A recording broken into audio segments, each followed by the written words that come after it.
आपका channel subscribe करें ताकि कंप्लीट ज्ञान देश। धन्यवाद।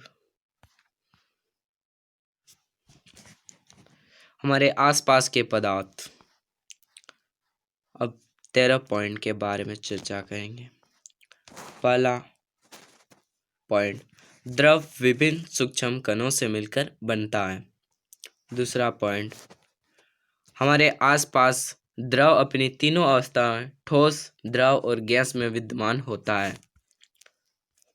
तीसरा पॉइंट, ठोस के कणों के बीच सर्वाधिक आकर्षण बल होता है जबकि गैस के कणों में सबसे कम बल होता है और द्रव के कणों में इन दोनों के मध्यवर्ती बल होता है।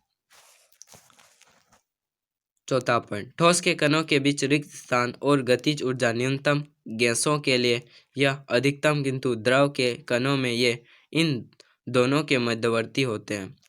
पांचवा पॉइंट, ठोसों में कणों की व्यवस्था अत्यधिक क्रमित होती है।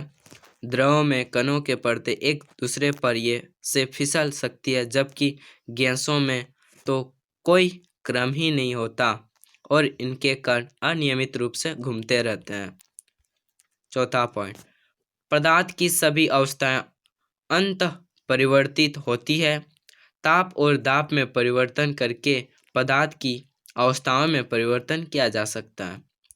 सातवां पॉइंट, ऊर्ध्वपातन की प्रक्रिया द्वारा ठोस पदार्थ द्रव में परिवर्तित हुए बिना सीधे ही गैसीय अवस्था में आ जाते हैं और निक्षेपण प्रक्रिया में गैसीय पदार्थ सीधे ठोस अवस्था में आ जाते हैं।